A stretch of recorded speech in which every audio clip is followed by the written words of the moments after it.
Fuel tomorrow. Smart Local 85. Sheet metal is a smart move. And by the Georgia Army National Guard. The next generation is now. All right, welcome back to the halftime show brought to you by KendricksCars.com. Right now I'm joined by Najeh Wilkins. It's been a great 2023 season, and now we're going to release our top 10 performers, standouts, yes, sir. Score top 10. So here you go. Let's do it.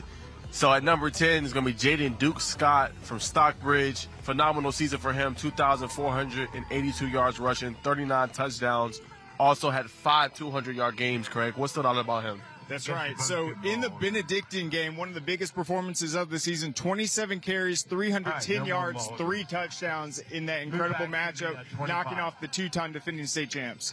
And then Usmani Kromah, Craig, I was really impressed with his game against Houston County. 300 yards on a strained calf this season, well over 20-plus rushing touchdowns. Really impressive, just his performance. Yeah, I mean, he was in one of the best regions in the state, too. Averaged 9.8 yards per carry for the season. A durable back, a home run hitter, and just a physical, incredible class of 2025. And then the next for me is Luke Nickel. What a great year. 3,914 yards passing, 39 touchdowns, state champion this year, beat multiple top 25 national teams. Phenomenal year. It's unbelievable. And everyone kind of slept on Milton this year, except you.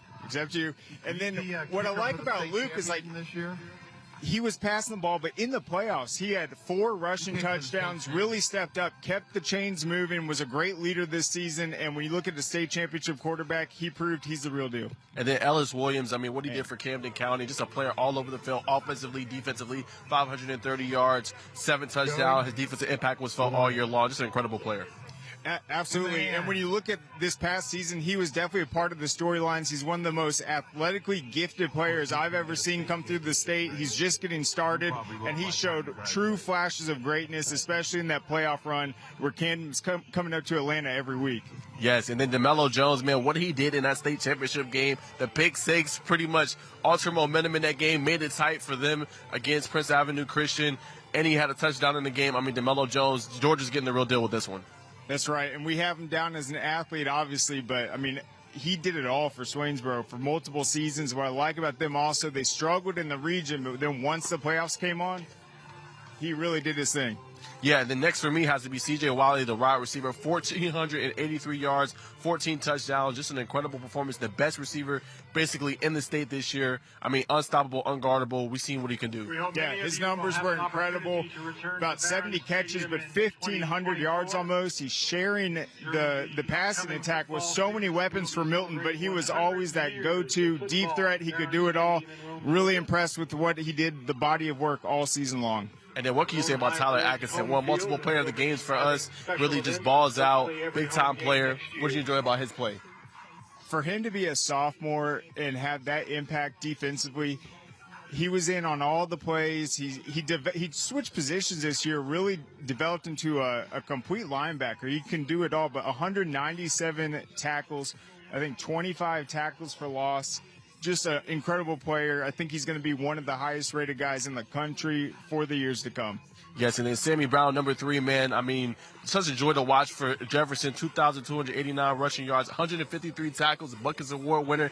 That guy's the real deal. Clemson got a stud on the horizon. Yeah, I can't wait to see what he does at the next level. And I got to talk about that Hiram game. He had the touchdown pass, 20 carries, 354 yards, and 4 touchdowns. And then defensively, 16 tackles, 3 tackles for loss.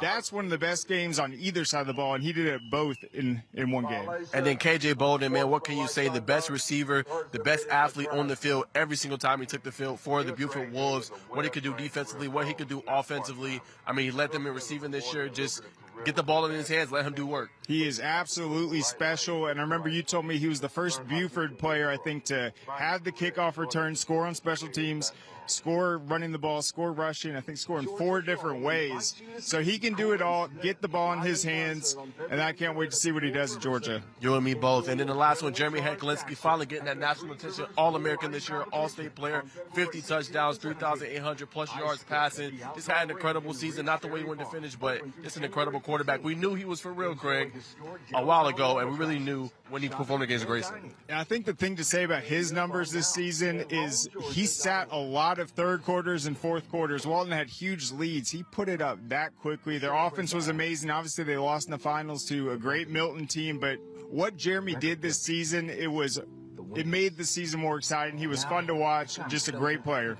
100%. Well, guys, that is our score. Atlanta top 10. Congrats to all the players that made it. We enjoyed putting together this list. That's all we got. We'll be back for more action after the break. Join all of us at BSN Sports and show you. How would you like to do something really different one weekend a month?